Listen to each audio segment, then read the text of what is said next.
So the thermodynamic condition in which there can be equilibrium is these two conditions. To be in equilibrium means what? To be in equilibrium means ना reactant stable है ना product stable है, fluctuating है. अगर कोई एक stable होता, अगर रिएक्टेंट स्टेबल होता तो रिएक्शन ही ना होती. जब रिएक्टेंट खुद ही स्टेबल है तो रिएक्शन ही ना होती मींस डेल्टा एच पॉजिटिव होता तो डेल्टा एस नेगेटिव होता. और हम बोलते delta G is positive by Gibbs-Helmholtz equation, and hence that reaction can never occur. This is first condition. हमने कहा इक्विलिब्रियम कब है, फिर हमने कहा देखिए इक्विलिब्रियम तब भी नहीं है अगर delta S is positive, delta H is negative, because the system tries to acquire the minimum energy is favoring condition, and the increase in randomness is a favoring condition. इसका मतलब ऐसी स्थिति में कभी इक्विलिब्रियम ना होता क्योंकि वो तो इर्रिवर्सिबल रिएक्शंस हैं जो कभी वापस नहीं आती. एग्जाम्पल आपने पढ़ा था. The example was this. Yes और नो? इसका मतलब हुआ इन दो कंडीशन में कभी भी इक्विलिब्रियम नहीं पढ़ा जा सकता. तो फिर दो कंडीशन और क्या थी कि भाई दोनों के साइन सेम है.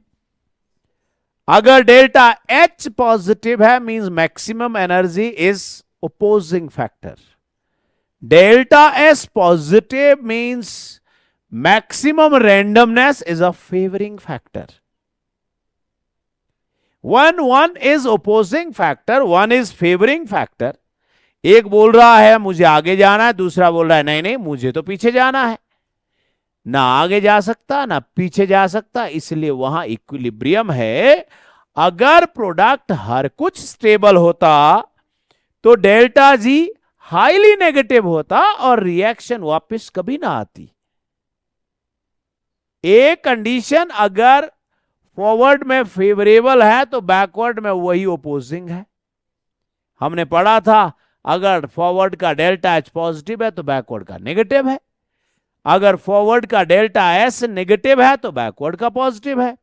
इसका मतलब साफ हो गया कि ये इक्विलिब्रियम कंडीशन तो तब ही आ सकती है अगर एक फैक्टर सपोर्ट करे और दूसरा ओपोज करे. इसलिए हम ये कहें कि दोनों एनर्जी फैक्टर और एंट्रोपी फैक्टर का साइन सेम होना चाहिए.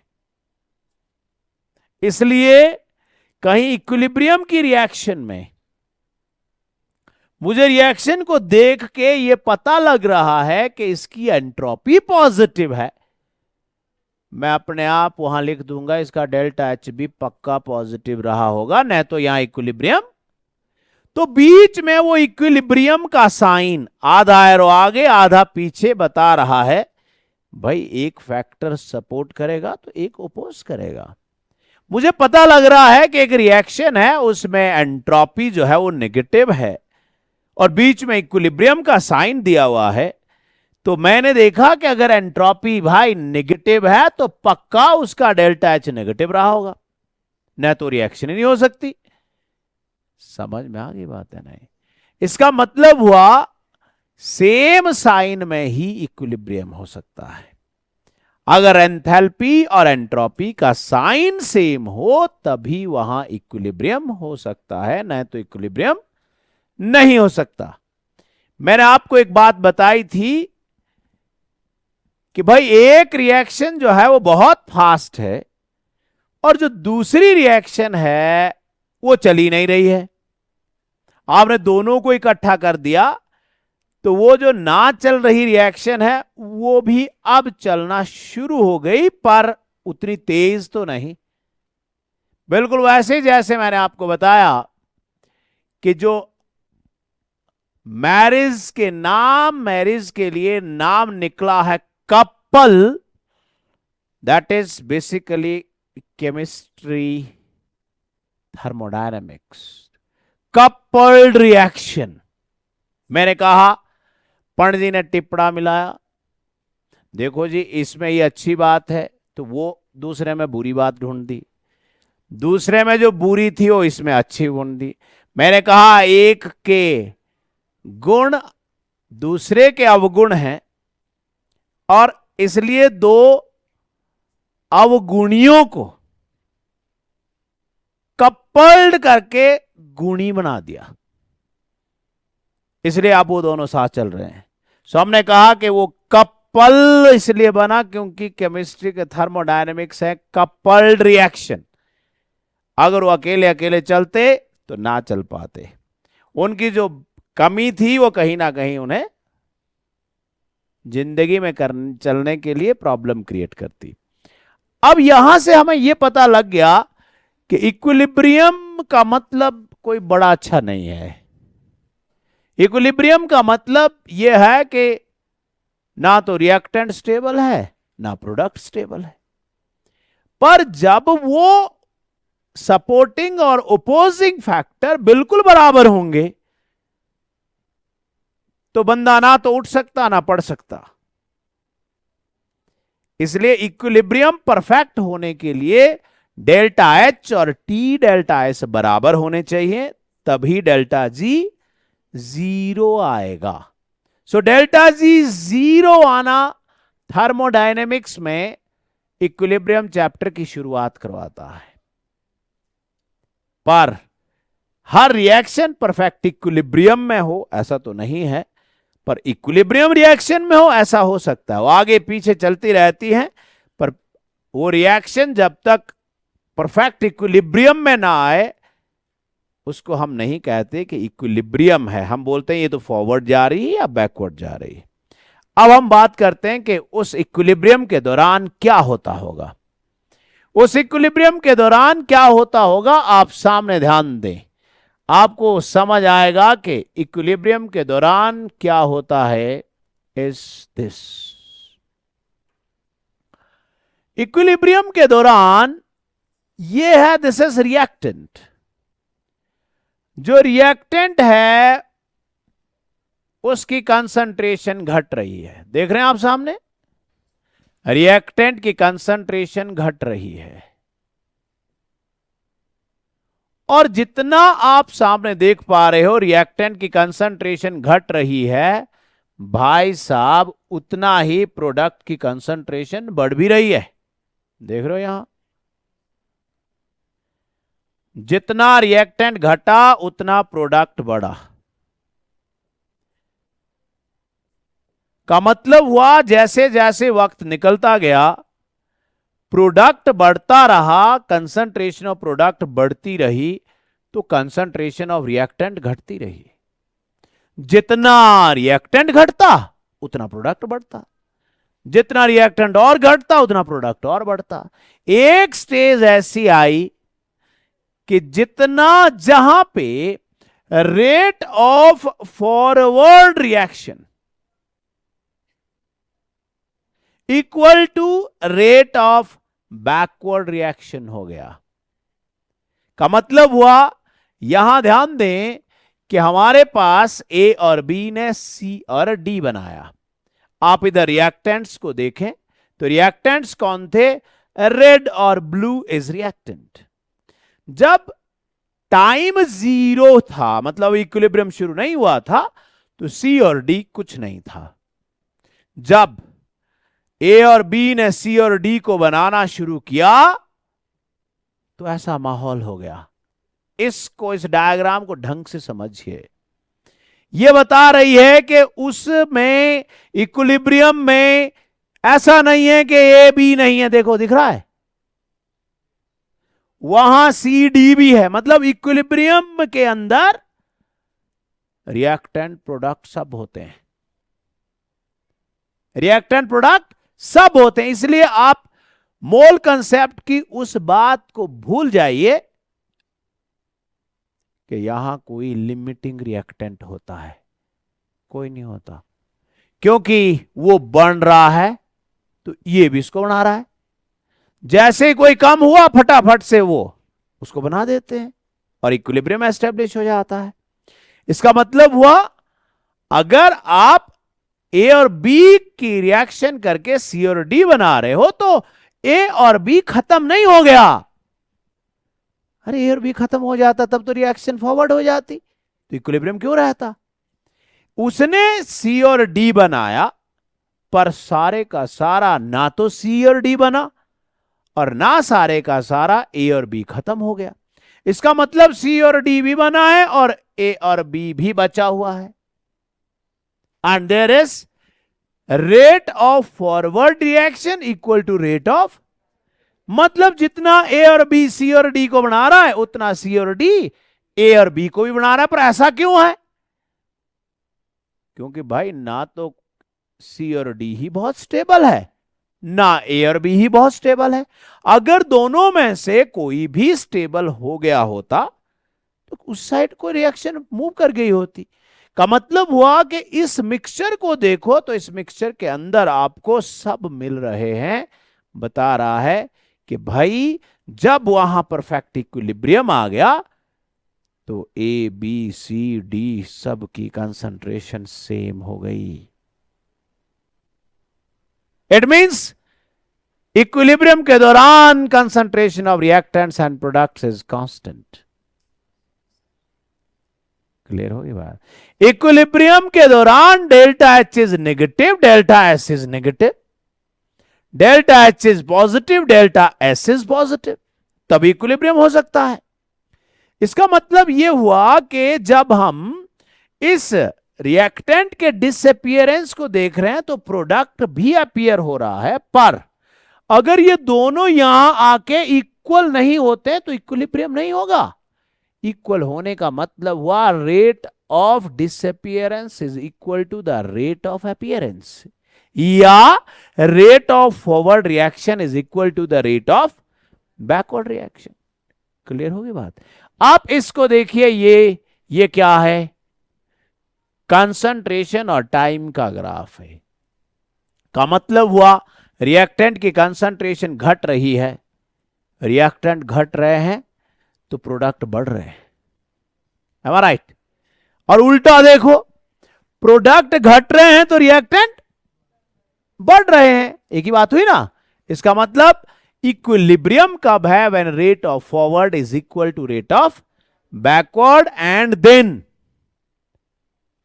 there the concentration of reactant and product will be constant. It means equilibrium पर आकर सारी मेजरेबल फिजिकल प्रॉपर्टीज कांस्टेंट हो जाती हैं, कंसंट्रेशन कांस्टेंट हो गई, डेल्टा जी जीरो हो गया अगर परफेक्ट इक्विलिब्रियम है। इसका मतलब यह हुआ कि आप यहां ध्यान दें कि ए और बी जितना कंबाइन करके सी और डी बना रहे हैं, सी और डी भी उतना ही ए और बी को बना रहे हैं, पर एक कंडीशन है। सोचो इस सी और डी में से कोई एक गैस हुई होती, ठीक है, तो वो भाग जाती तो क्या सी अकेले ए और बी बना लेता। क्लियर हो गया कि भाई इक्विलिब्रियम के लिए ना सिस्टम क्लोज होना चाहिए, कोई भागे ना वहां से। सिस्टम क्लोज होगा तो वो गैस भाग नहीं सकती और वो उसके साथ मिलकर, मैं अगला एग्जाम्पल दे रहा हूं आपके सामने है, CaCO3 अभी पढ़ा आपने कि उसने CO सॉलिड और कार्बन डाइऑक्साइड गैस बना दी। यही रिएक्शन अगर ओपन सिस्टम, ओपन वेसल में स्टडी करूं तो वापस कभी नहीं आ सकती। क्यों? CO2 भाग गया। इसका मतलब हमें यह कहना चाहिए equilibrium is studied in a closed system. ठीक हो गया बेटा? इसका मतलब मैं देखो यहीं पे आपको एक बता रहा हूं कि हमने सिस्टम ओपन कर दिया, सिस्टम ओपन कर दिया, CO2 भाग रही, CO2 भाग गई तो reaction is in forward direction, मतलब irreversible reaction. It means when the system is closed, the reaction will be reversible reaction because the gaseous moles of the reactant and gaseous moles of the product cannot escape. Clear होगी बात?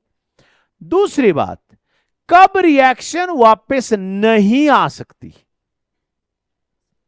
अगर कोई product में या कहीं भी solid बना और वो सेटल कर गया, सॉलिड बना और वो सेटल कर गया, सॉलिड की स्टेबिलिटी सबसे ज्यादा, सॉलिड बना सेटल कर गया, सिस्टम भी क्लोज है, पर वो सॉलिड अब बोलता मैंने वापस नहीं जाऊंगा, ऐसी रिएक्शंस को हम कहेंगे कि वो इरिवर्सिबल रिएक्शंस हैं। हमारे पास ये क्लोज कंटेनर है तो there is equilibrium establishment that H2 gas plus I2 gas is giving rise to 2HI gas. इसमें आप देखें तो सबकी फिजिकल स्टेट्स सेम है कि नहीं है? और अगर इसमें देखें तो फिजिकल स्टेट सेम नहीं है, कोई सॉलिड है तो कोई गैस है। इस तरह के इक्विलिब्रियम को कहते हैं heterogeneous equilibrium, when the physical states of the reactants and products are different.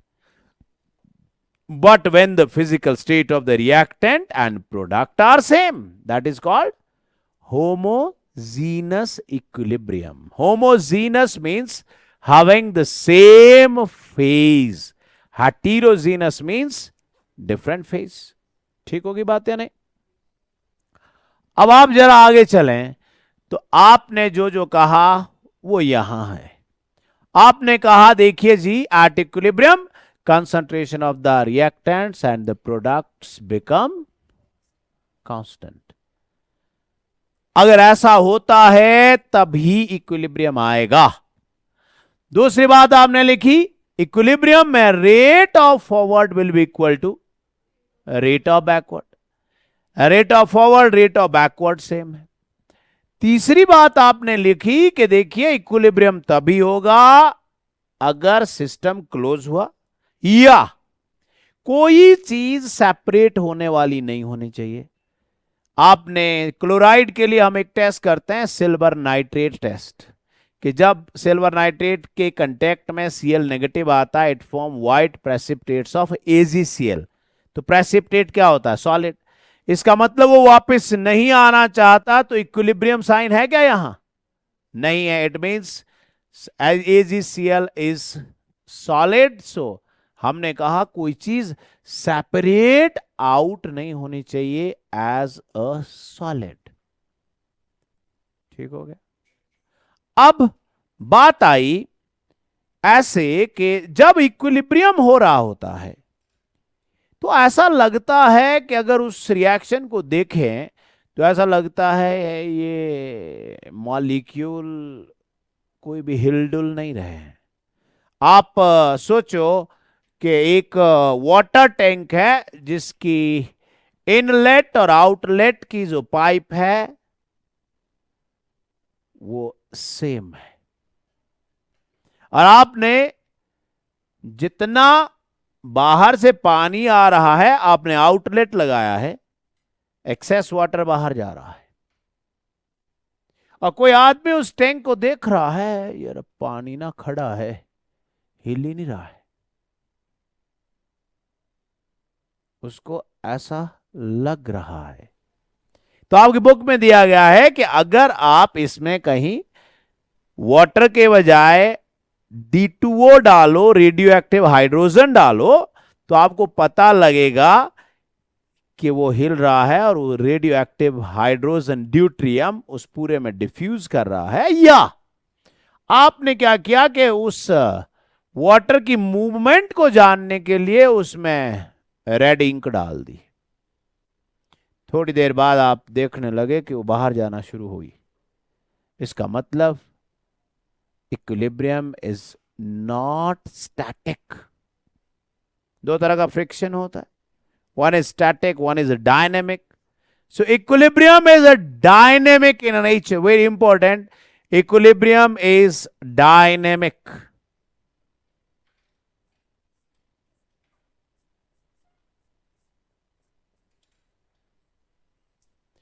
दूसरी बात, इंपॉर्टेंट बात, अगर आप देखें, मैं ये कहूं तो क्या इस बात में फर्क है कि जितना वाटर का इनफ्लो है उतना आउटफ्लो भी है, या ये कहूं कि जितना आउटफ्लो है उतना इनफ्लो है, या एक ही बात है दोनों? उस टैंक में वाटर का जितना इनफ्लो है उतना आउटफ्लो है, या जितना आउटफ्लो है उतना इनफ्लो है? एक ही बात है। It means equilibrium can be achieved from any direction. मैं ये भी कह सकता हूं rate of backward is equal to rate of forward. मैं ये भी कह सकता हूं rate of forward is equal to rate of backward. Yes और नो? क्लियर हो गया या नहीं? इसका मतलब हुआ ये सारी कंडीशंस हमने देखी, यहां से हमें समझ में आया कि इक्विलिब्रियम तो भाई किसी भी फिजिकल स्टेट में हो सकता है। आपने क्या किया, एक क्लोज सिस्टम में वाटर सॉलिड ले लिया, जैसे उसकी सिस्टम की वॉल्स का टेम्परेचर बढ़ा वो सॉलिड लिक्विड में कन्वर्ट होना शुरू हुआ, और लिक्विड में कन्वर्ट होना शुरू हुआ, जैसे टेम्परेचर डाउन हुआ वो लिक्विड सॉलिड में कन्वर्ट होना शुरू हुआ। And there is equilibrium between rate of melting and rate of freezing. They will become same, then there will be established equilibrium. हमने एक वाटर कंटेनर को एक क्लोज सिस्टम में रख दिया। This is equilibrium of solid in liquid. Water liquid को एक container में रख दिया जो क्लोज कंटेनर है। जैसे टेम्परेचर बढ़ा उसकी इवेपोरेशन होने लगी और वाटर गैस बनने लगा, और थोड़ी देर में वाटर गैस और वाटर लिक्विड के बीच में इक्विलिब्रियम एस्टेब्लिश हो गया, क्योंकि वो गैस भाग तो सकती नहीं है। And that is, we should say, the rate of evaporation is same as is rate of condensation. तो इक्विलिब्रियम किसी में भी हो सकता है। आपने आयोडीन सॉलिड ले लिया एक क्लोज सिस्टम के अंदर, and that iodine solid got sublimated to form iodine gas, और थोड़ी देर के बाद वो गैस और सॉलिड में इक्विलिब्रियम मेंटेन हो गया। So we should say equilibrium can be between solid solid, liquid solid, between any physical state. Equilibrium कहीं भी हो सकता है। सॉलिड की फिजिकल स्टेट चेंज हुई, वो लिक्विड में चला गया। सॉलिड लिक्विड, सॉलिड तो वही है ना, अपनी उसकी फिजिकल स्टेट चेंज हुई तो वो फिजिकल स्टेट से वापस आना शुरू हुआ। हमने क्या किया कि cold drink is what?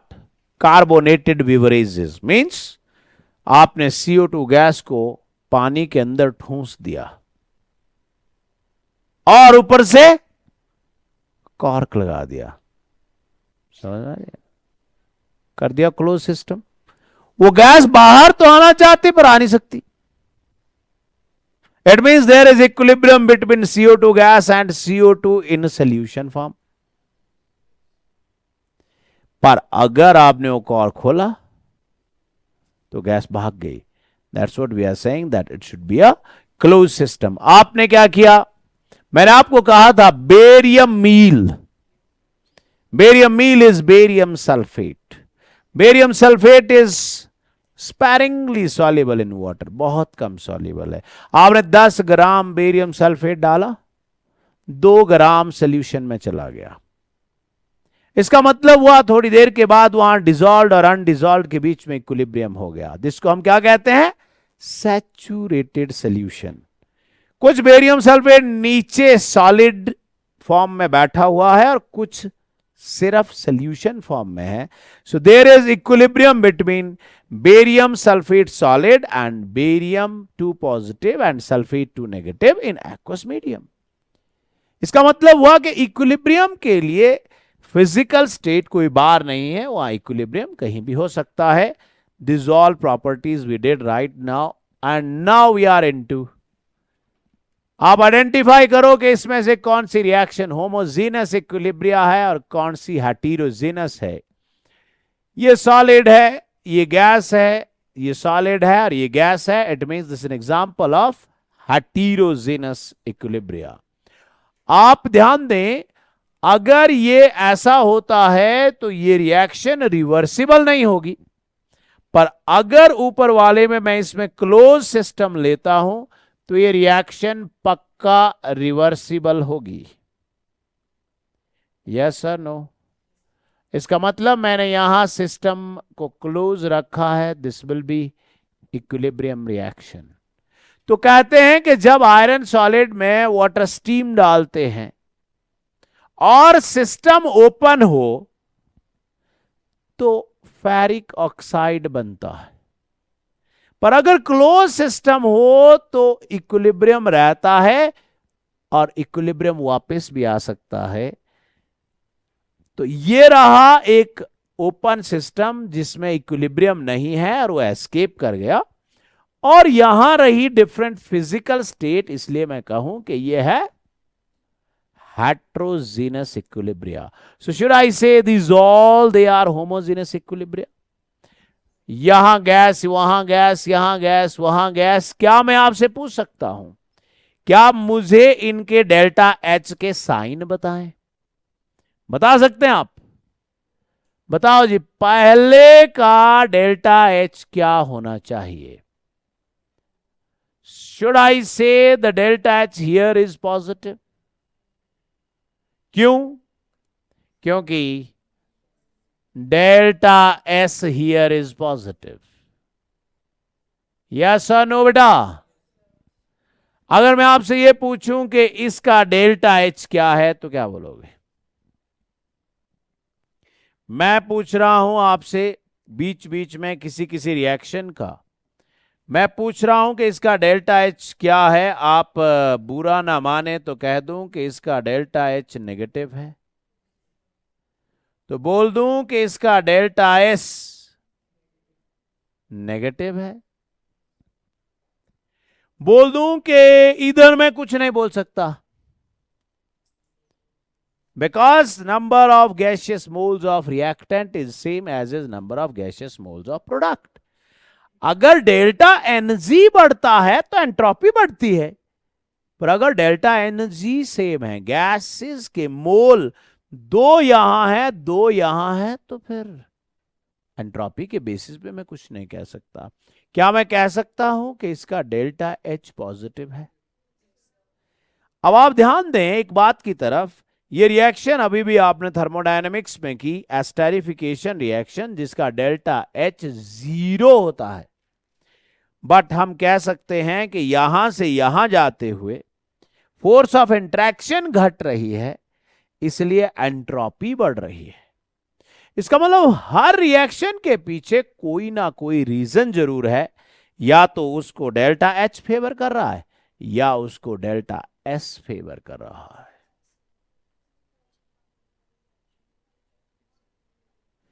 Heterogeneous से ऑब्वियसली बात है, क्योंकि सॉलिड सॉलिड गैस, कोई भी एक डिफरेंट फिजिकल स्टेट है तो वो हेट्रोजेनस इक्विलिब्रिया है। Is it okay? Is it okay up to here? हमने कुछ बातें की कि भाई ऐसी रिएक्शन जो है वो इरिवर्सिबल रिएक्शन होगी, ऐसी। सामने ध्यान दो, इसमें एजीसीएल सॉलिड बन गया प्रेसिपिटेट। हमने कहा सेपरेट आउट नहीं होना चाहिए। सेपरेट आउट होने का मतलब है कि ये एक्सेप्शनली स्टेबल है। एक्सेप्शनली स्टेबल का मतलब क्या हुआ? वापस आने वाला नहीं है। वापस आने वाला नहीं है तो डेल्टा एच क्या हुआ और डेल्टा एस क्या हुआ? थोड़ा सोच समझ के बोलो। डेल्टा वापिस आने वाला नहीं का मतलब हुआ दोनों फैक्टर फेवर कर रहे हैं। इसका मतलब हुआ यही वो रिएक्शन है जिसका डेल्टा जी हमेशा नेगेटिव होता है और वो रिएक्शन कभी वापस नहीं आती है। आपने बेरियम क्लोराइड टेस्ट किया, वो जो सल्फेट के लिए होता है, और व्हाइट प्रेसिपिटेट्स ऑफ BSO4 बन गए। बोला अब मैं वापस तो नहीं जाता भाई। नहीं जाता का मतलब वो जाना ही नहीं चाहता। जाना ही नहीं चाहता का मतलब हुआ कि उस डायरेक्शन में दोनों कंडीशंस फेवरेबल हैं, इसलिए डेल्टा जी नेगेटिव है, इसलिए वो रिएक्शन वापस नहीं आ सकती। यहां देखो, मैग्नीशियम गैस थी, ऑक्सीजन गैस थी, और बना क्या दिया? सॉलिड। इसका मतलब हुआ कि हमें इनमें से किसी ना किसी रीजन की वजह से डेल्टा जी हमेशा नेगेटिव आएगा और इसलिए वो रिएक्शन वापस आने वाली नहीं होगी। अब हमने जो पर रिएक्शन की उसमें से कुछ रिवर्सिबल थी और कुछ इरिवर्सिबल थी। तो क्या डिफरेंस रहा? ये कि रिवर्सिबल तो भैया क्लोज सिस्टम में ही होगी, ओपन सिस्टम में कोई रिएक्शन वापस नहीं आ सकती। दूसरी हम ये बात कहेंगे, रिवर्सिबल का मतलब हुआ कि रिएक्टेंट ने प्रोडक्ट बनाया और प्रोडक्ट रिएक्टेंट बना रहा है, का मतलब किसी भी साइड को रिएक्शन कभी कंप्लीट नहीं होने वाली। इसका मतलब हुआ इरिवर्सिबल का मतलब हुआ कि वो रिएक्शन एक ही डायरेक्शन में होती है and that always go to the completion. Irreversible का मतलब हुआ कि डेल्टा जी हमेशा नेगेटिव है, डेल्टा एच हमेशा नेगेटिव है, डेल्टा एस हमेशा पॉजिटिव है। पर रिवर्सिबल में डेल्टा एच और डेल्टा एस दोनों के साइन सेम है, तभी हो सकता है इक्विलिब्रियम। इक्विलिब्रियम के दौरान कोई भी रिएक्टेंट या प्रोडक्ट एक्सेप्शनली स्टेबल नहीं होता, जबकि इरिवर्सिबल में प्रोडक्ट की स्टेबिलिटी एक्सेप्शनली रिएक्टेंट से कहीं ज्यादा होती है, इसलिए वो रिएक्शन वापस कभी नहीं आती है। अगर हम यहां से ध्यान दें तो अब शुरू होता है हमारा न्यूमेरिकल पार्ट, और लिखें what we mean by equilibrium constant K and what are its characteristics. So be attentive now. So we will be doing here law of active mass. So the most important thing, सबसे पहला जो हमारे जहन में आया कि ये कौन सी नई बला ऐड हो गई जिसका नाम है एक्टिव मास। समझ में बात? आप मुझे बताओ, आपने पानी में NaCl 10 ग्राम डाला, 1 लीटर सोल्यूशन बना दिया। कौन डाला? NaCl डाला, सॉल्ट डाला। सॉल्ट पानी में क्या सॉल्यूबल है? सॉल्यूबल है। आपने जब NaCl 10 ग्राम डाला, मैंने आपसे पूछा कि भाई इसकी मोलरिटी क्या है। आपने कहा sir 10 divided by 58.5 into 1000 upon 1000, क्योंकि आपने 1 लीटर में डिसॉल्व किया। और मैंने उस 1 लीटर नमक को फिल्टर किया तो पाया कि सीव फिल्टर पेपर के ऊपर कुछ भी नहीं है। मतलब वो NaCl 100% सॉल्यूबल था। वो NaCl प्योर NaCl था, क्योंकि अगर उसमें NaCl के अलावा कुछ होता तो वो वेट में तो आ गया होता पर डिसॉल्व ना हुआ होता। सोचो, मेरे पास 10 ग्राम NaCl है पर उसमें रेत की इंप्योरिटी है। अब जब मुझे कहा कि उसकी मोलैरिटी निकालो तो मैंने लिख दिया 10/58.5। क्या वो 10 था? मैंने जब उसको उस सॉल्यूशन 1 लीटर सॉल्यूशन बनाया, फिल्टर किया तो देखता हूं फिल्टर पेपर के ऊपर तो रेत है। इसका मतलब धोखा हुआ है। मैं मोलैरिटी तो 10 ग्राम की निकाल रहा हूं, पर 10 में से सॉल्यूशन में एक्टिव कितना है? 10 माइनस जो फिल्टर पेपर के ऊपर है। इसका मतलब 10 से कम ही हुआ। तो इक्विलिब्रियम का मतलब क्या होता है? कुछ पीछे रह गया, कुछ पीछे रह गया। मतलब आपने बेरियम सल्फेट 10 ग्राम डाला, 1 ग्राम सॉल्यूशन में गया, 9 ग्राम नीचे है। क्या 10 ग्राम का 10 ग्राम उस सॉल्यूशन में एक्टिव है?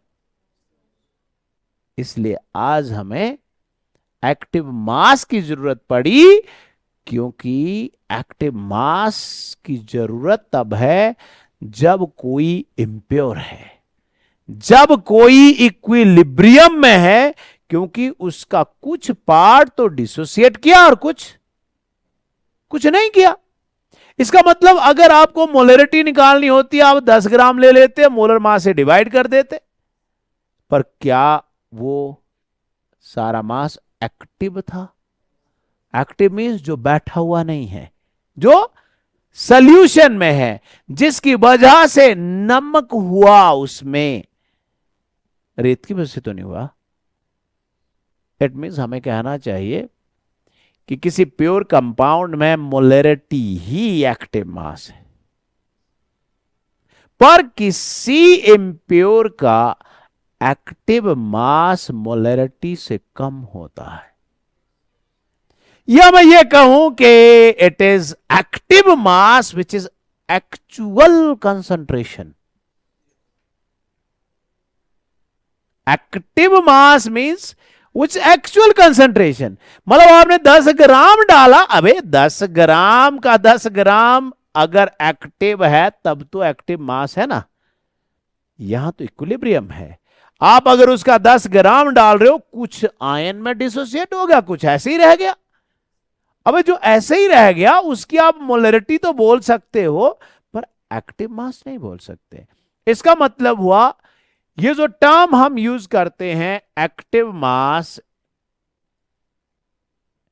यहां हम हमेशा ही बात एक्टिव मास की करेंगे,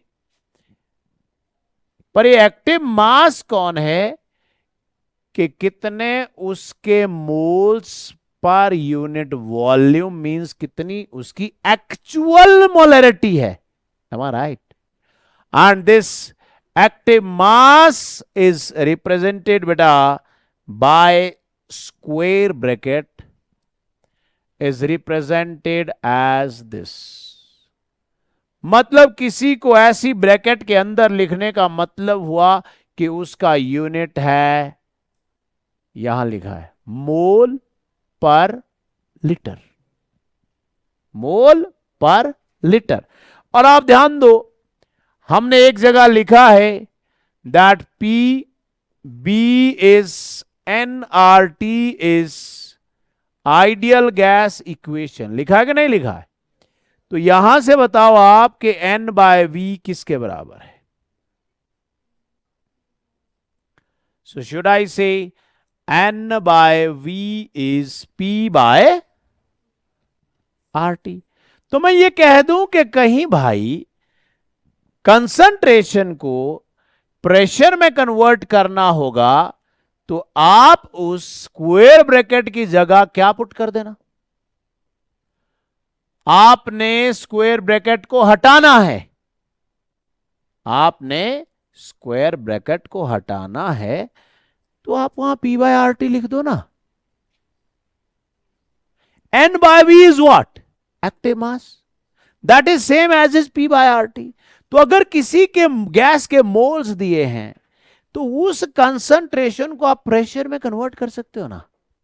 इट मींस शुड आई से दिस स्क्वायर ब्रैकेट अगर कहीं नहीं लिखना है तो इसके बजाय मैं क्या लिख दूं? P/RT।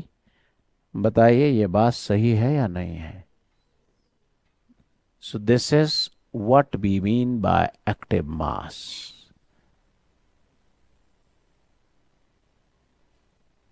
हो जाएगा यहां तक। अब क्या हुआ कि आपने एक रिएक्शन ली जिसकी बात अभी भी हम कर रहे थे, A plus be giving C and D। तो मैं लिख रहा हूं कि A के स्मॉल a मोल थे, B के स्मॉल b, स्टोइकियोमेट्रिक कोएफिशिएंट जिसको आप बोलते हो, मतलब balancing, giving rise to C mole of C plus D mole of D, and they are in equilibrium. So law of active mass कहता है, मैंने आपको मोल कंसेप्ट में एक बात कही थी कि आप घर गए, जितनी थी सब खा गए। मैंने कहा था क्या फर्क है इस बात में, जितनी थी उतनी खाई या जितनी खाई उतनी थी? बोले एक ही बात है। पहले खाई तब थी, जितनी थी उतनी खाई, मींस जितने रिएक्टेंट उतने product. So law of active मास कहता है that rate is directly proportional to concentration of reactant. So rate of forward में बेटा रिएक्टेंट कौन है? A and B. So we should say rate of forward is directly proportional to concentration of reactants raised to the power their stoichiometric coefficients। और इस proportionality sign को हटा दो और इस प्रोपोर्शनैलिटी साइन की जगह आप लिखो KF। This is called velocity constant, this is called rate constant, and this KF is the proportionality constant here, which will be concentration of A raised power A, concentration of B raised to the power B। yes or no? Clear हो गया या नहीं? पर जब ये तो तब है ना जब रिएक्शन आगे जा रही थी, हम तो ये कह रहे हैं रिएक्शन पीछे भी आ रही है, इसका मतलब रेट ऑफ बैकवर्ड क्या लिखें? Rate of backward reaction, rate of backward में कौन रिएक्टेंट है भाई?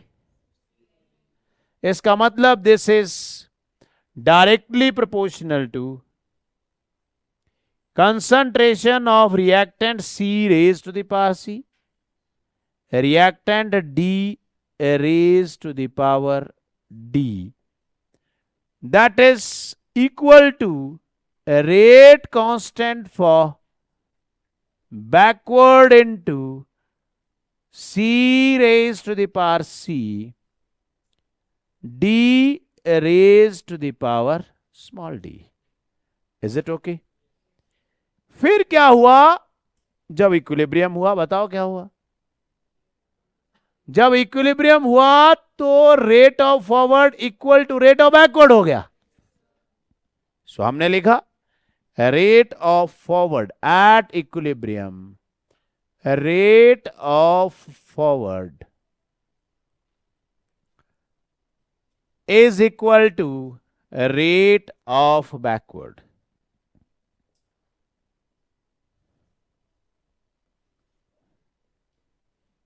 कर दो दोनों को equal, rate of backward.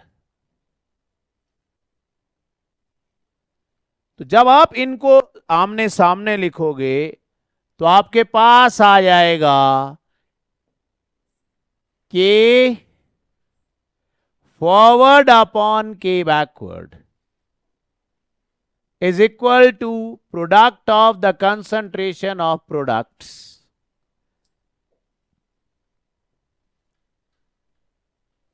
means मैं लिख रहा हूं KF into yes A raised to the power small a B raised to the power small b is equal to KB, yes, no, C raised to the power C, D raised to the power D, means thereby I should say KF divided by KB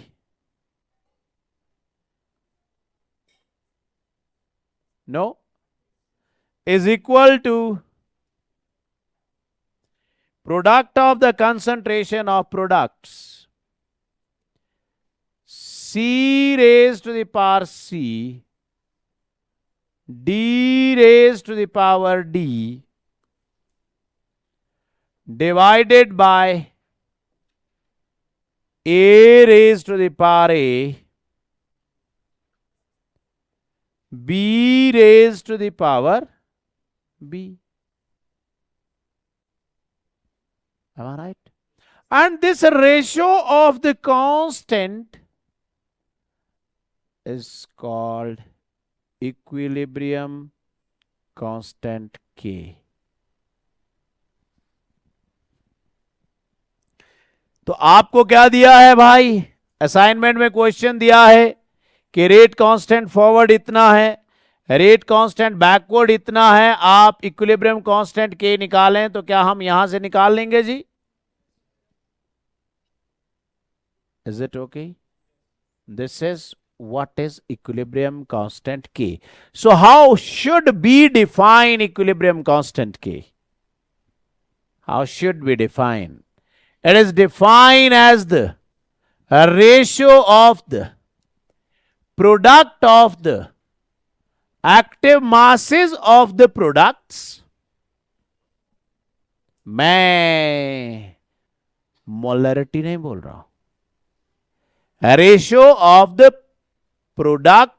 product means multiplication of the active masses of the product divided by the product of the active masses of the reactants raised to the power equal to their stoichiometric coefficients.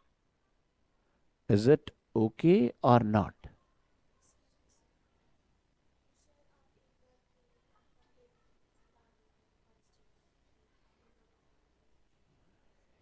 K forward is rate constant for forward. Proportionality था ना यहां, इसको हटाने के लिए K forward लिख दिया. This K is this measure the velocity of the reaction.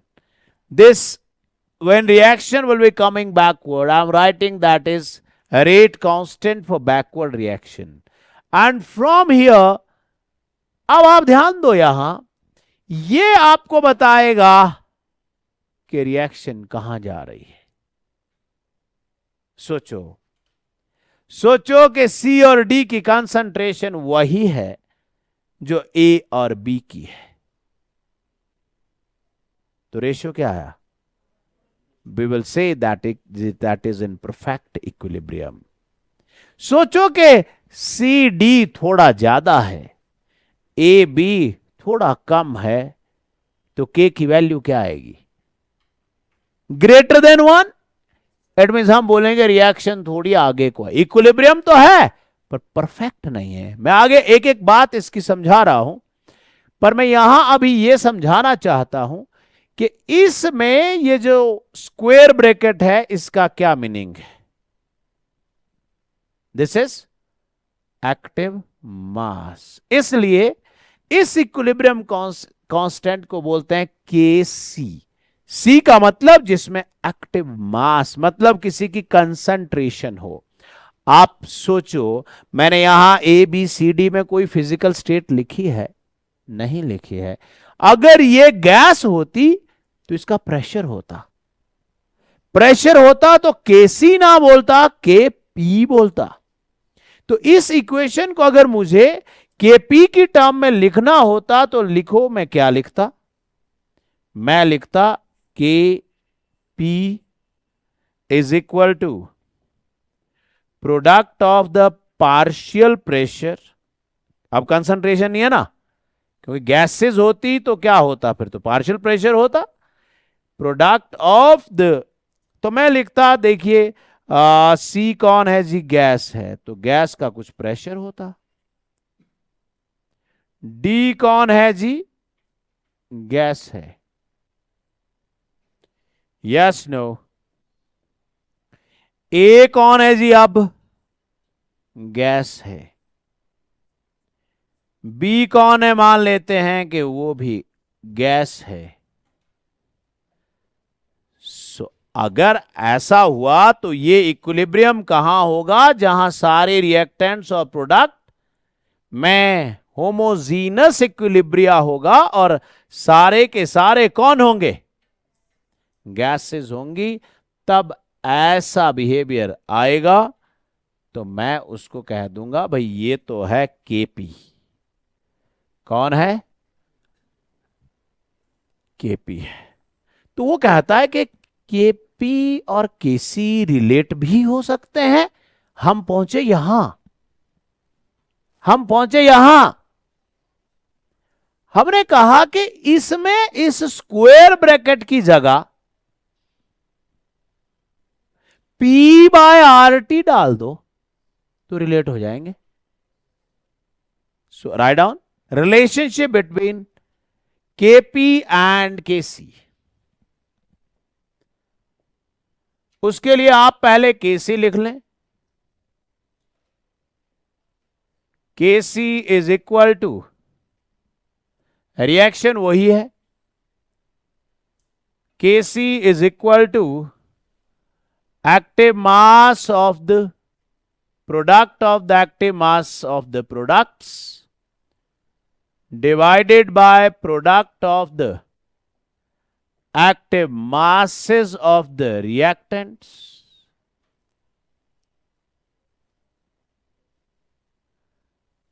yes no raised to the power equal to the stoichiometric coefficients। मुझे कहा गया देखो इसको केपी के साथ रिलेट कर दो। मैंने कहा स्क्वायर ब्रैकेट के साइन को पी बाय आर टी से लिख देते हैं, हो जाएगा रिलेट। लिखो जिसकी बजाय पी बाय आर टी और बताओ क्या आया। जब हमारे पास ये इक्वेशन आ गई तो हमने इसमें इस स्क्वायर ब्रैकेट को हटाया और उस स्क्वायर ब्रैकेट को हटाते हुए हमने कुछ ऐसा लिखा। क्या लिखा हमने? हमने लिखा P pressure of C by R T. No, आपने तो कहा अभी स्क्वायर ब्रैकेट को सर हटा दो, उसकी जगह पी बाय आर टी लिख दो। तो मैंने लिख दिया कि भाई P C by R T. अब मैं स्क्वायर ब्रैकेट कैसे लिखूं? अब तो लिख सकता हूं, अब तो स्मॉल ब्रैकेट में कन्वर्ट हो गया। Into P pressure of D by R T. Yes और no? Raise to the power, अगर ये सी है तो ये कौन है? डी है। तो फिर यहां कौन है? इस pressure of A upon R T raise to the power small A. Yes no? Into क्या स्क्वायर ब्रैकेट लिखूं अब मैं? Pressure of B by R T raise to the power small B. Yes और नो? इसका मतलब हुआ ये जो के सी है दिस इज इक्वल टू ये हमारे पास आया जी कि भाई हम इसको लिखें, तो जब हमने लिखा तो कहा P pressure of C raise to the power C into pressure of D raise to the power D divided by pressure of A raised to the power A into pressure of B raised to the power B, yes or no, into 1 by RT raised to the power C plus D, yes no, divided by 1 by RT raised to the power A plus B। अब ये जो C plus D है ये कौन है? यहां देखो, ये C plus D कौन है? Moles of the product. और A प्लस बी कौन है? और आपको पढ़ाया थर्मोडायनेमिक्स में कि गैसियस ही लेने, बस लिक्विड सॉलिड नहीं लेने, क्योंकि प्रेशर का इफेक्ट गैसेस पर होता है, मेजरेबल, लिक्विड या सॉलिड पर नहीं होता। का मतलब हुआ कि मैं ये लिख दूं कि भाई ये जो ये सी डी है ना, ये मोल्स ऑफ गैसियस प्रोडक्ट हैं। तो क्या ये लिख दूं कि जो ये ए प्लस बी है मोल्स ऑफ गैसियस रिएक्टेंट नहीं है क्या? ये समझ में आ गई बात? इसका मतलब हमने यहां से लिखा कि हमारे पास आ गया के सी इज इक्वल टू, आप अगर ध्यान से देख रहे हैं तो इधर देखिए और बताइए, क्या ये केसी के बाद केपी नहीं है? क्या ये केपी नहीं है? Is it not the same KP? It means, should I write that this KC will be equal to KP? No. Into 1 upon RT. 1 by RT नीचे भी है, 1 by RT ऊपर भी है। अरे बोल दो यार। 1 by RT raised to the power number of moles of product minus number of moles of reactant। तो मैं क्या ऐसा ना लिख दूं that KC is KP into 1 by RT raised to the power delta N। इसका मतलब डेल्टा एन बना बताएगा कि केसी और केपी में कौन बड़ा है। आपने थर्मोडायनेमिक्स में 3 बातें की। पहली बात की, delta N G is 0 when the gaseous moles of the product were same as is that of reactant। यही किया। आप उस चीज को यहां अप्लाई करो, तीनों बातों को। वहां आपने लिखा delta N G is positive, delta N G is negative, delta N G is 0। अब हम पहुंचे उस एप्लीकेशन पार्ट पर। 3 सिचुएशन है आपके पास। Situation number 1। सिचुएशन नंबर 1 क्या है? सिचुएशन नंबर 1 बोल रही है कि देखिए जी, डेल्टा एन जी 0 है बताइए डेल्टा एन जी जीरो कब हो सकता है? बोल रहा है डेल्टा एन जी जीरो है। हमने कहा देखिए जी, डेल्टा एन जी जीरो कब हो सकता है? इस तीन कारण से जीरो हो सकता है। पहला कारण, भाई जितने मूल गैसियस प्रोडक्ट के थे उतने ही मूल गैसियस रिएक्टेंट के थे, हो गया डेल्टा एन जी जीरो। दूसरा, बोले यार उस रिएक्शन में तो कोई गैस ही नहीं थी। जब उस रिएक्शन में कोई गैस ही नहीं थी तो भाई साहब आपने जो वॉल्यूम चेंज किया ना, उस वॉल्यूम फैक्टर का कोई फर्क नहीं पड़ा।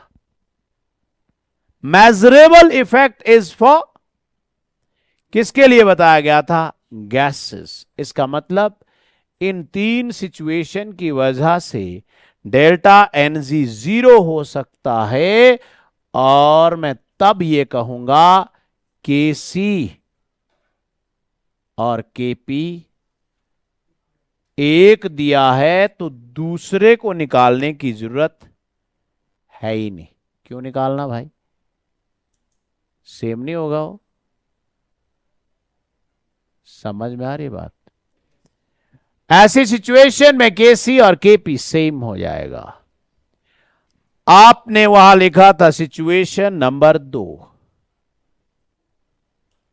सिचुएशन नंबर 2 में आपने कहा था sir delta N G is positive.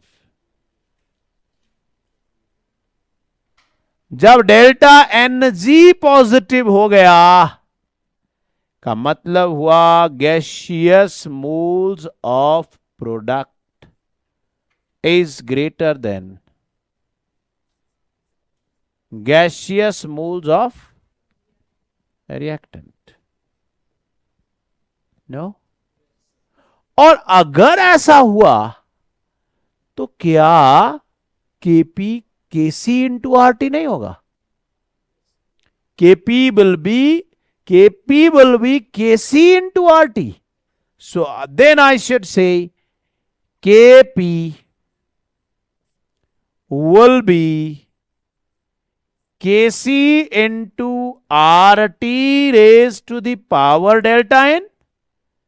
अब डेल्टा एन की वैल्यू क्या है वो तो बतानी पड़ेगी ना, हम तो साइन की बात कर रहे हैं, पर मैं यहां ये कह सकता हूं जरूर that Kp is greater then Kc।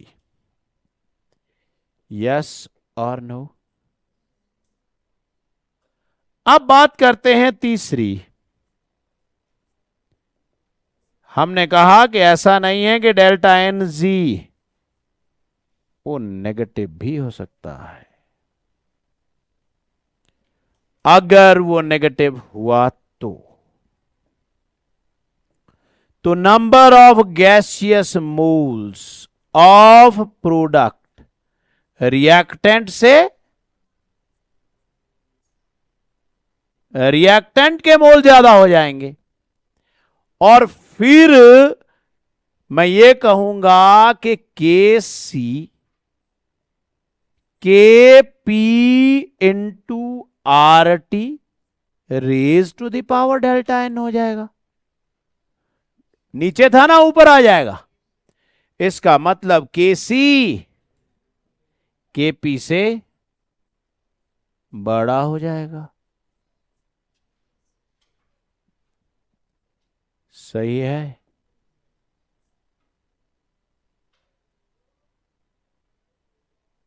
ठीक है कि नहीं है? This is how KP and KC is related.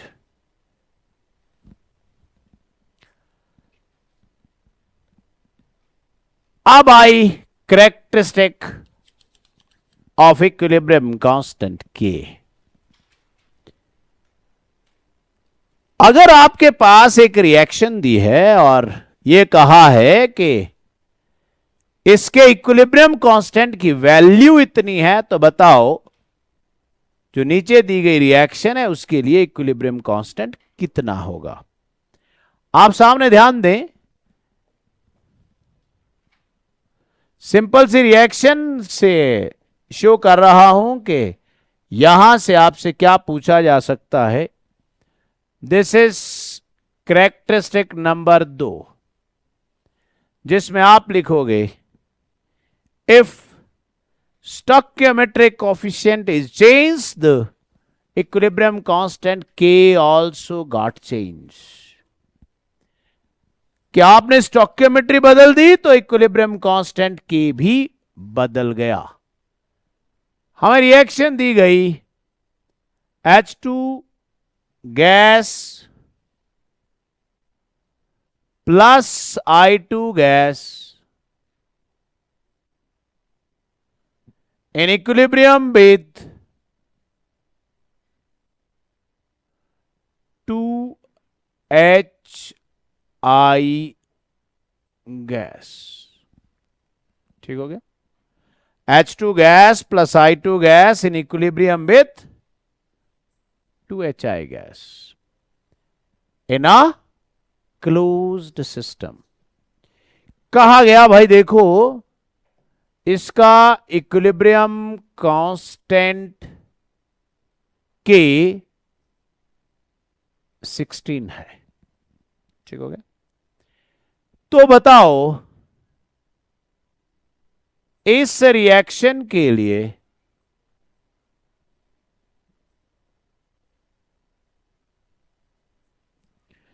Equilibrium constant K की क्या वैल्यू होगी।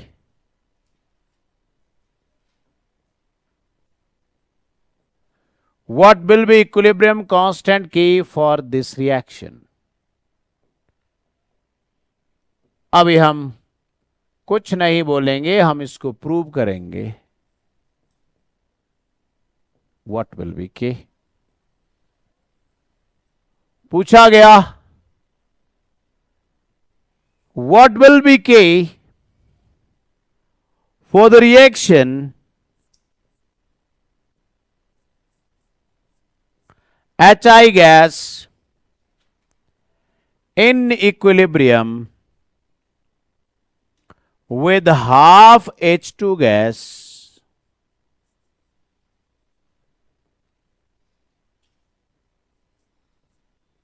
plus half I2 gas.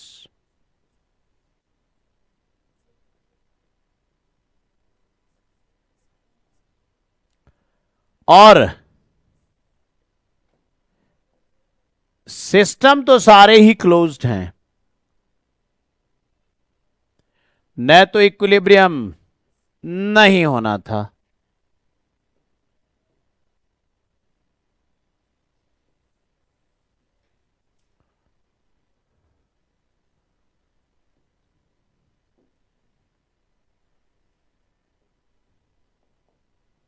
चलिए जी देखते हैं यहां से हमें क्या मिलता है। हम सब कैलकुलेशन से करेंगे, जो कैलकुलेशन से आएगा वो लिख देंगे। हमने इस रिएक्शन को रिप्रेजेंट किया, what is equilibrium constant K here. फिर हम लिखेंगे कि what is equilibrium constant K here. फिर हम लिखेंगे कि what is equilibrium constant K over here which is being asked, कि इसकी वैल्यू बताएं।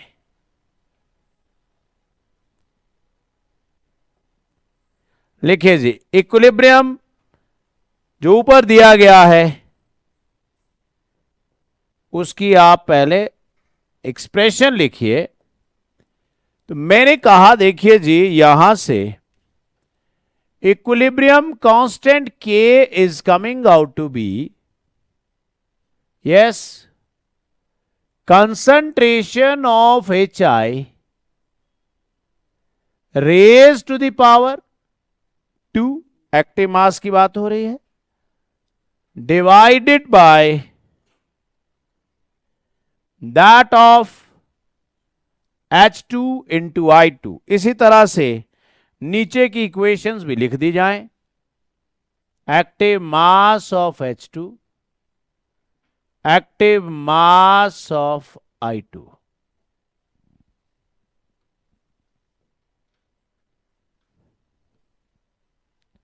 And this value is equal to 16. Yes or no?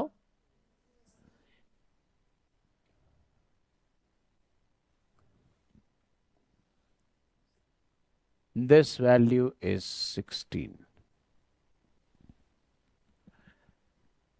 तो पूछता है कि ये कितना है। अब हम देख लेते हैं इसको, जरा ध्यान दे भाई यहां सभी लोग, खास बात। क्या आपको नहीं लग रहा है कि इस पूरी इक्वेशन की स्टोइकियोमेट्री 2 से चेंज कर दी गई है? उसके मूल 2 थे 4 हो गए, 1 था 2 हो गया, 1 था 2 हो गया। इसका मतलब हुआ मैंने कुछ किया जो आपने भी करना है। मैंने कहा कि ये रिएक्शन ऐसी थी और इसको इस से चेंज कर दिया गया। इसका मतलब हुआ मैं पहले तो रिएक्शन लिखूं, इक्विलिब्रियम कांस्टेंट के क्या हुआ वो लिखूं। मैं लिखूंगा कि यहां भी इक्विलिब्रियम कांस्टेंट की वही एक्सप्रेशन है, active mass of HI raised to the power 2 divided by active mass of H2 into active mass of I2, but whole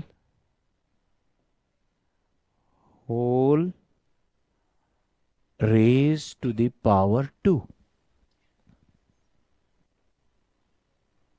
आप देख लो, क्या यहां HI raise to the power 4 नहीं आएगा? क्या यहां H2 रेज पावर 2 नहीं आएगा?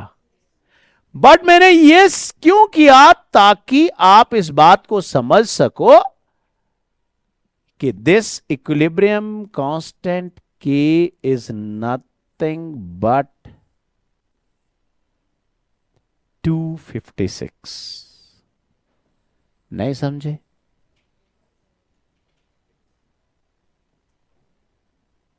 क्योंकि मुझे उसकी वैल्यू 16 दी हुई है। समझे आप? इसका मतलब यह हुआ, if you will change the stoichiometric coefficient the equilibrium constant K will also change by the same factor. ठीक हो गया जी? अब आइए इसके लिए इक्विलिब्रियम कांस्टेंट K लिखिए। क्या आपको ऐसा नहीं लग रहा कि ये रिएक्शन इसकी उल्टी है? तो पहला, उसकी उल्टी रिएक्शन के लिए मैंने क्या करना है? आप मुझे बताओ कि ये स्टोइकियोमेट्री किस स्टोइकियोमेट्रिक कोएफिशिएंट से चेंज की गई होगी? बताओ। सबको 1/2 से मल्टीप्लाई कर दिया गया। मैं पहले उसको उसकी ओरिजिनल स्टोइकियोमेट्री पे पहुंचाऊंगा। इसका मतलब हुआ ये सब कुछ यूं था। Yes no? ऐसा नहीं था। और इस पूरे को मल्टीप्लाई कर दिया गया हाफ से। नहीं कर दिया गया? तो पहले ये तो देखें उसके साथ रिलेट करके। लिखिए इसका इक्विलिब्रियम कांस्टेंट K क्या आएगा? K will comes out to be product of the active mass of H2, yes no, into product of the active mass of I2, yes no, to the product of the active mass of Hi raised to the power 2? Yes or no? And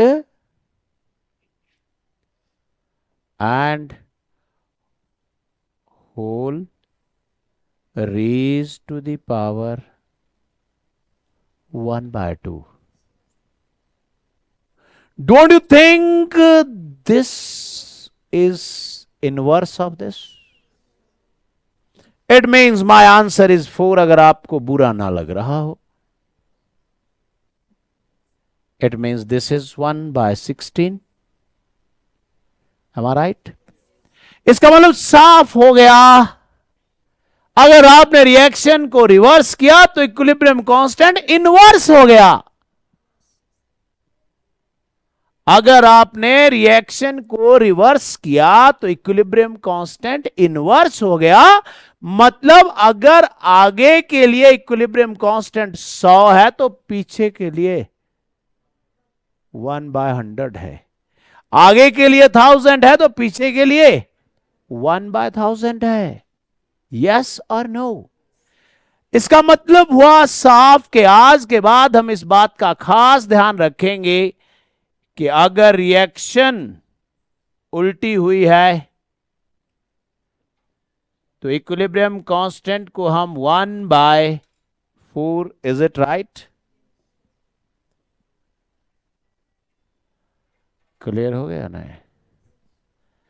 इसलिए मैंने यहां भी एक बात लिख दी. Equilibrium constant for forward is equal to 1/equilibrium constant for backward. Yes or no? K forward, ये K rate constant नहीं है, इक्विलिब्रियम कांस्टेंट है. K forward is equal to 1/K backward. Yes or no? Is equal to 1/K backward.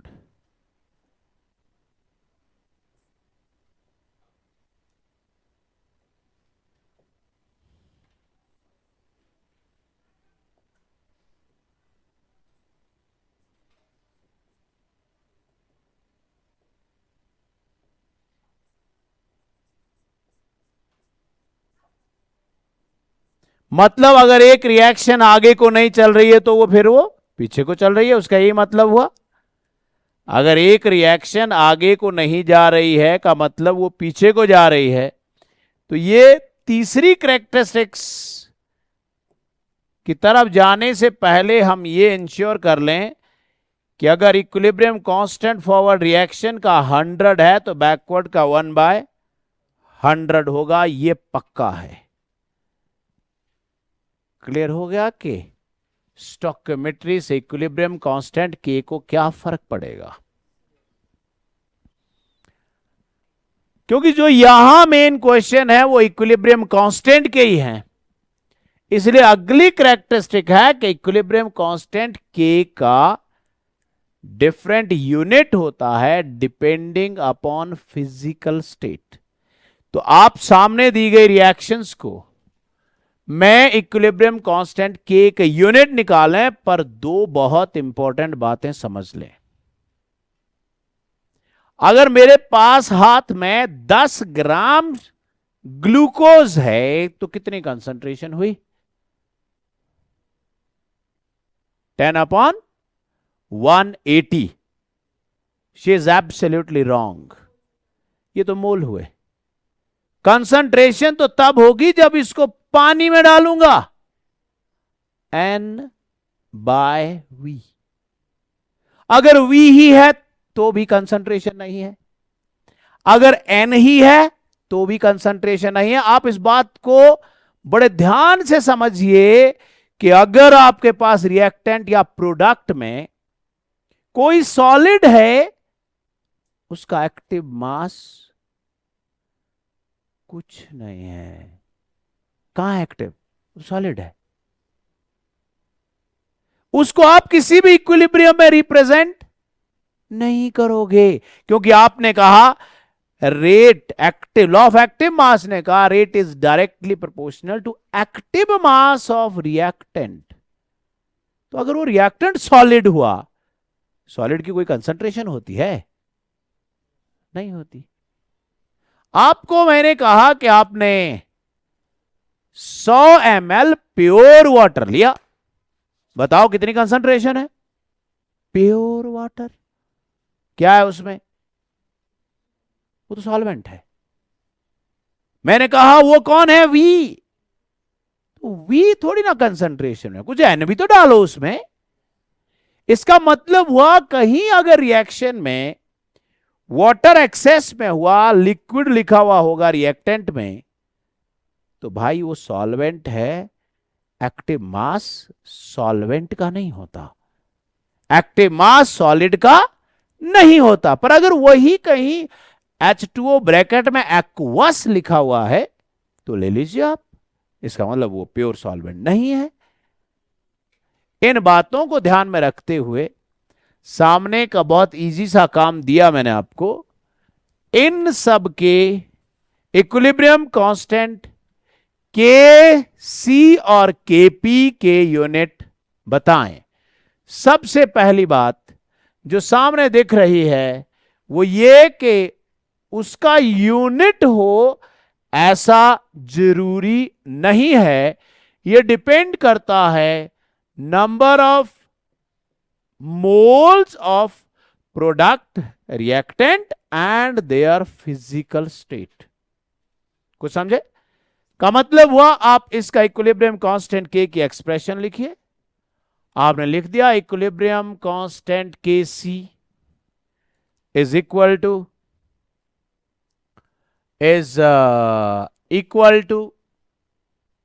Product of the active masses of product. Yes no? एक पूरा लिख लो, बाकी फिर हम ऐसे ही कर लेंगे। It means this will be HI raise to the power 2 divided by H2 into I2. So I should say, what is the unit of square bracket? I should say this is mole per liter, है या नहीं है? Mole per liter raised to the power 2, yes or no, divided by mole per liter raised to the power 2. Yes और no? तो बताओ unit क्या हुआ? It means equilibrium constant Kc is unit less over here, क्योंकि physical state भी same है, moles भी same है। इसका मतलब हुआ अगर इसको आप Kp की टर्म में रिप्रेजेंट करते तो ये प्रेशर होता, तो आप लिखते प्रेशर ऑफ, हां जी, प्रेशर ऑफ किसका? Pressure of HI raise to the power 2 divided by pressure of H2 into pressure of I2 gas. Yes, no? मैं लिख देता unitless pressure is atmosphere square divided by atmosphere square. मैं कहता भाई moles of reactants और products same है और उनकी फिजिकल स्टेट भी सेम है, इसलिए उनका कोई यूनिट नहीं है। क्लियर हो गया? अब आप इसके यूनिट को बताएं। क्या मैं लिख दूं कि इसके Kc का यूनिट होगा mole square inverse litre square? जहां ना आए वहां पूछ लीजिएगा केपी का यूनिट होगा atmosphere inverse square. Yes no? इसका भी सेम है, आप निकालिएगा। इसमें आइए, लिखिए इसकी equilibrium expression KC. KC you will write is, what you will write Kc? Kc you will write is concentration of hydrogen raised to the power 4. Yes, no? Yes, no? Divided by active mass of H2O raised to the power 4. I should say, I won't be representing any solid because should say this is unitless. So पता लग गया कि मैंने solid को क्यों नहीं लिया, क्योंकि उसकी तो कोई कंसंट्रेशन नहीं होती। अब यहां से केसी का यूनिट निकालिए, इसकी इक्विलिब्रियम रिप्रेजेंटेशन दे पहले। सो केसी जो नहीं डिस्कस हुए हैं वो आपको घर के लिए दिए हैं, उनको कर लें आप। केसी किसके बराबर है जी? Kc is product of the active masses of products. Yes no? Divided bye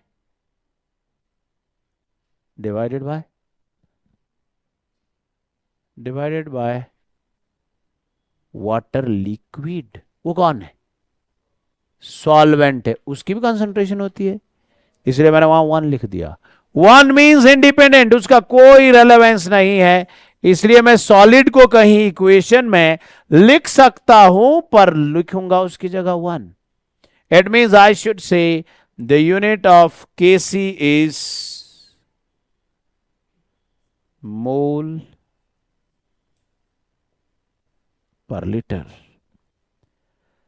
It means, should I say the unit over here will be mole inverse per liter? Mole inverse liter. Mole inverse liter.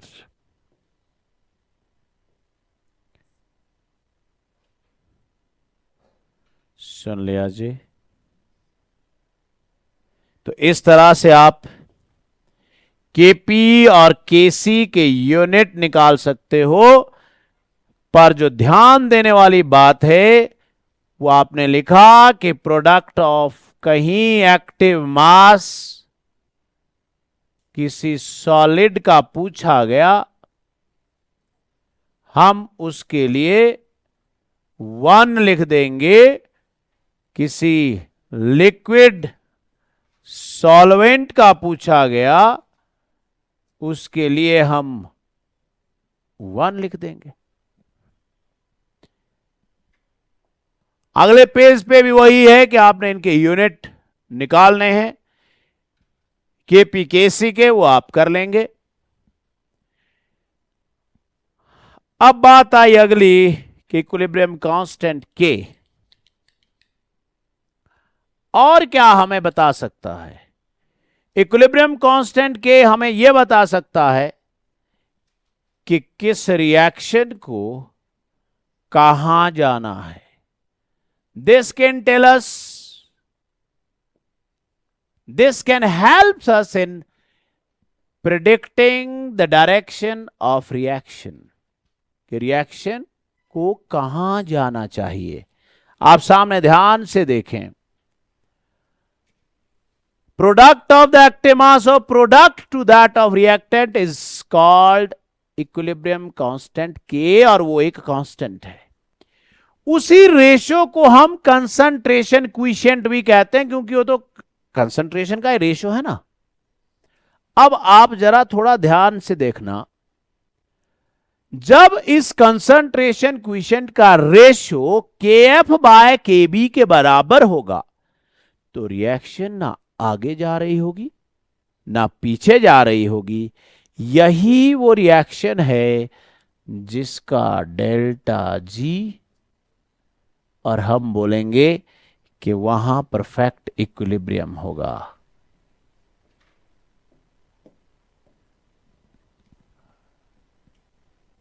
ठीक है, अब आपने क्या किया देखो जी, हुआ यूं कि क्यू के से बड़ा हो गया। जरा सामने ध्यान दें, क्यू के से बड़ा हो गया का मतलब लगता एक्स वाई ज्यादा है। क्यू बड़ा होने का मतलब हुआ न्यूमरेटर बढ़ गया, और इक्विलिब्रियम लाने के लिए क्या करना है, के and Q should be equal. तो बताओ अगर एक्स वाई बढ़ा दिया जाए तो इक्विलिब्रियम कहां को जाए ताकि के और क्यू बराबर हो जाए।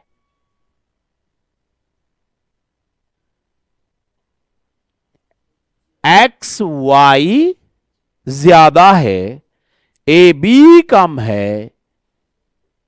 मेरे हाथ की मूवमेंट देख रहे हो, एक्स वाई ज्यादा है, ए बी कम है। क्या किया जाए कि ए बी को बढ़ा दिया जाए ताकि X Y by A B का रेशो 1 हो जाए। It means when Q will be greater than K, the reaction will move in backward so that K should be equal to Q. अब आपने क्या किया, ए बी बढ़ा दिया। A B बढ़ा दिया तो क्या हो गया, Q छोटा हो गया। ए बी बढ़ा दिया आपने तो Q छोटा हो गया। ए बी कौन है, product. Am I right, A B product है क्या। तो ध्यान से सुनो, ए बी इज रिएक्टेंट। अगर आपने ए बी बढ़ा दिया का मतलब एक्स वाई को थोड़ा बढ़ा दो ताकि के क्यू हो जाए, मतलब the reaction will be in forward direction. अब अगर किसी रिएक्शन के के की वैल्यू बहुत हाई होती है, के इज व्हाट, के फॉरवर्ड बाय के बैकवर्ड, इसका मतलब वो रिएक्शन आगे को ज्यादा जा रही है और पीछे को कम आ रही है। तो higher value of equilibrium constant K हमें यह बताता है कि reaction is more in forward direction. आप सामने ध्यान दें, large value of equilibrium constant K tell us that reaction is more in forward direction. 10 raised to the power 31 value बता रही है कि HCl की स्टेबिलिटी H2 और Cl2 से कहीं ज्यादा है। सुन लिया, अगर किसी के इक्विलिब्रियम की वैल्यू 10⁻³ से लेके 10⁻³ के बीच में हो, उसको हम इंटरमीडिएट वैल्यू बोलते हैं। अगर उससे ज्यादा हो का मतलब equilibrium is in forward direction. अगर किसी की के की वैल्यू आगे को 10⁻³ है, इसका मतलब वो रिएक्शन पीछे को जा रही है। मैं यहां लिख देता हूं कि k इज 10⁻³ इसका मतलब पीछे को k इज 10⁻³। इसका मतलब रिएक्शन आगे को नहीं जा रही है, पीछे को जा रही है। समझ में आई बात का मतलब हुआ, ये 10⁻³ बता रहा है, ये बता रहा है कि N2 and O2 is very very high than 2NO। इसका मतलब ये रिएक्शन वापस जा रही है। तो इक्विलिब्रियम कांस्टेंट के की वैल्यू हमें बताती है कि इक्विलिब्रियम की डायरेक्शन क्या है, रिएक्शन कौन ज्यादा स्टेबल है। यह बता रहा है कि N2 और O2 ने NO बनाकर गलती कर दी। वो कह रहे हैं भाई वापस दो, हमने तो वापस जाना है जी। वो कह रहा है कि H2 और हाफ O2 H2O बनाकर बहुत खुश थे, क्योंकि उसके इक्विलिब्रियम की वैल्यू 10⁻47 है। Question is given in your assignment where the value of equilibrium constant will be negative। आपको गुमराह किया जाएगा, आपको value of equilibrium constant is given 10⁻⁻⁶। तो आपको समझना चाहिए, बेवकूफ बना रहा है ये रिएक्शन तो पीछे को जा रही है, इसका मतलब वहां प्रोडक्ट की कंसंट्रेशन कम रही होगी, रिएक्टेंट ज्यादा रहा होगा। छोटी छोटी बातें हैं बट बहुत बड़ी हैं। अब हमारे पास एक टेस्ट होता है जहां सल्फर नाइट्रोजन दोनों के लिए जब इनको मिलाते हैं तो वहां पे जो है एक कम्प्लेक्स बन जाता है जिसका ब्लड रेड कलर होता है। या आगे डिटेल में है हमारे पास, जहां भी हम लास्ट बात की तरफ आ रहा हूं जी,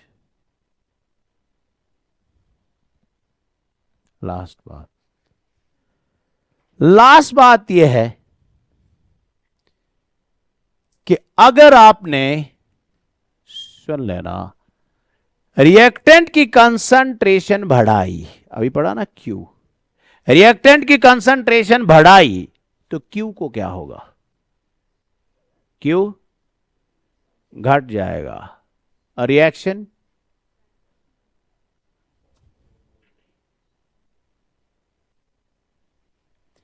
अगर आपने क्यू देखा that was product bye reactant, आपने रिएक्टेंट बढ़ा दिया, क्यू घट गया। आप बोले अरे नहीं क्यू को तो के बराबर लाना है, क्या करें, प्रोडक्ट बढ़ा दो ना थोड़ा, समझ रहे हो। इसका मतलब जब आप थोड़ा प्रोडक्ट बना दोगे और के क्यू के बराबर हो जाएगा, क्या इक्विलिब्रियम कांस्टेंट के पर कोई फर्क पड़ा उस कंसंट्रेशन के बढ़ाने से, वो तो वहीं पहुंच गया आप दोबारा से। का मतलब हुआ कि अगर आप किसी रिएक्टेंट या प्रोडक्ट की कंसंट्रेशन बढ़ाते हो या घटाते हो, उसके ऊपर, उसका के ऊपर कोई फर्क नहीं पड़ता, क्योंकि के तो रेशियो है। वो इक्विलिब्रियम तो तब तक अनस्टेबल रहेगा जब तक के और क्यू बराबर नहीं हो गए। का मतलब वहां जाके प्रोडक्ट बाय रिएक्टेंट कंसंट्रेशन क्या आ गई, कांस्टेंट। लिखा नहीं आपने, पहली कंडीशन फॉर इक्विलिब्रियम। इसका मतलब साफ हो गया कि अगर रिएक्टेंट प्रोडक्ट में कोई गैस भी है, उसके मोल्स बढ़ा दो घटा दो, के ऊपर कोई फर्क नहीं पड़ने वाला, क्योंकि एट इक्विलिब्रियम गैसेस में pressure of the reactant is same as is pressure of the product. पर एक चीज है जो आपने पढ़ा कि अगर रिएक्शन एंडोथर्मिक है, टेंपरेचर बढ़ा दो, रिएक्शन कौन सी डायरेक्शन में जाएगी, एंडोथर्मिक डायरेक्शन में। और अगर वो एंडोथर्मिक डायरेक्शन में गई तो वो प्रोडक्ट्स बढ़ जाएंगे, और प्रोडक्ट्स बढ़े तो के, प्रोडक्ट बाय रिएक्टेंट है ना, प्रोडक्ट ज्यादा हुए रिएक्टेंट कम हुआ तो के बढ़ गया। इट मींस के is neither affected by pressure nor affected by concentration, but it is only affected by temperature, and that is this equation, and this equation is called Van't Hoff equation.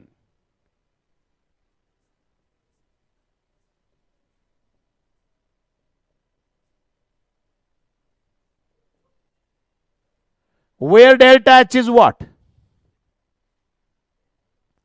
Delta H कौन है भाई, enthalpy नहीं सुना कभी, delta H is enthalpy. और enthalpy तो zero भी हो सकती है, आपने पढ़ा ए थर्मिक रिएक्शन। और एंथैल्पी तो प्लस भी हो सकती है, आपने पढ़ा एंडोथर्मिक रिएक्शन। और एंथैल्पी तो माइनस भी हो सकती है, आपने पढ़ा। तो उस डेल्टा एच का उसके ऊपर क्या फर्क पड़ रहा है, आप सामने ध्यान दें, log K2 by K1 is equal to delta H upon 2.303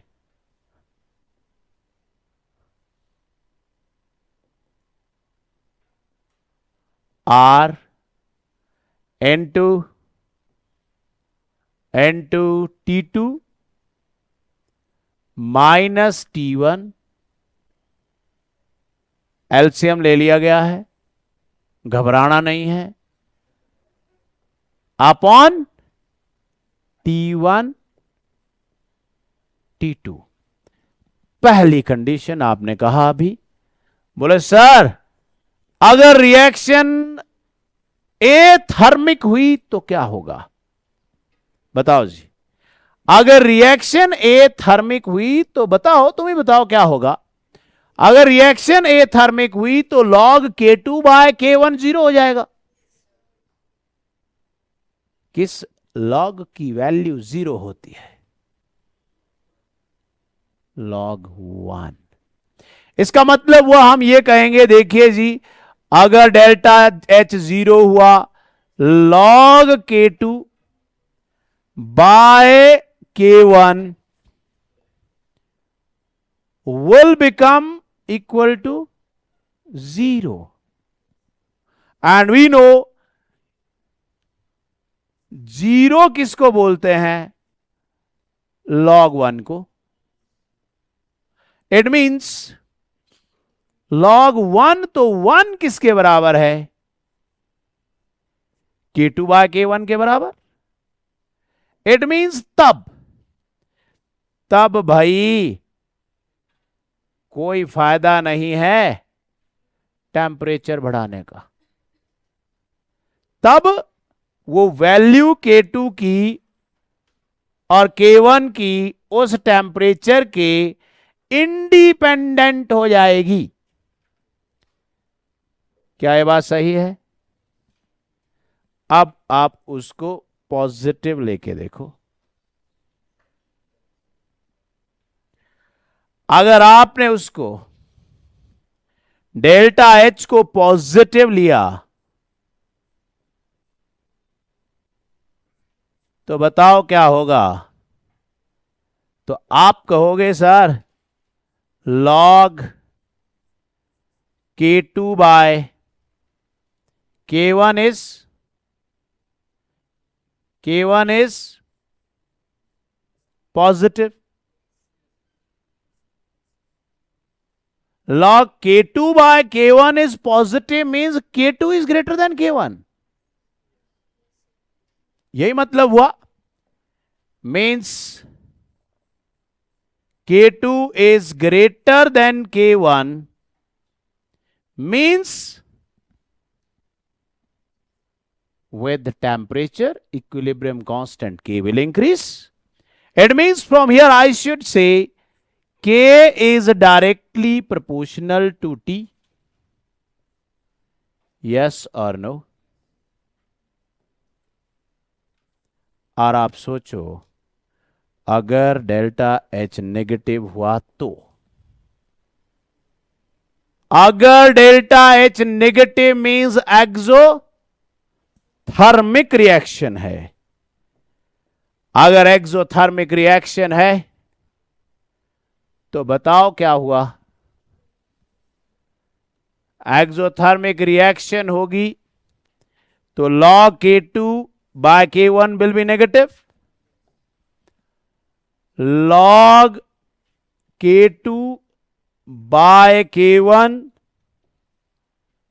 will be negative.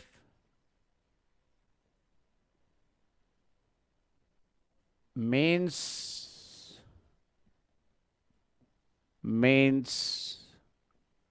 log K1 by K2 will be positive. No. Means K1 is greater than K2. Am I right? Means K is inversely proportional to T. Yes or no?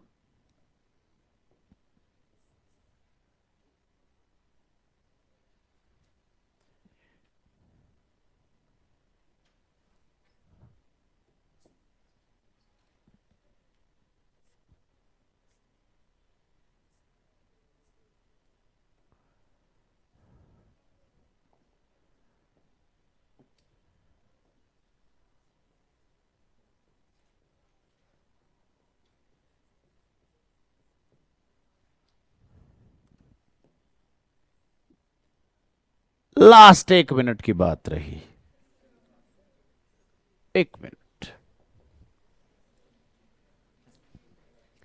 If a reaction occurs in more than one equilibrium steps, if reaction occurs in more than one equilibrium steps, means H3PO4 is a tri basic acid, but it will give its H positive slowly and slowly, stepwise. So in first step it is a mono basic acid and the equilibrium constant is K1. So the second step is that this H2PO4 negative is in equilibrium with H positive plus HPO4 2 negative and equilibrium constant K is K2. Then this HPO4 2 negative is in equilibrium with H positive and PO4 3 negative and the equilibrium constant K is K3. He is asking what will be the equilibrium constant for the overall reaction, that is this. हमने क्या किया, हमने देखा कि भाई ये यही है, ये यही है, हमने देखा कि ये H3PO4 है, who is in equilibrium with 3 H positive plus PO4 3 negative and the overall equilibrium constant K will be product of K1 into K2 into K3. So this is how you will be calculating the value of equilibrium constant K when that equilibrium is completed in more than one step.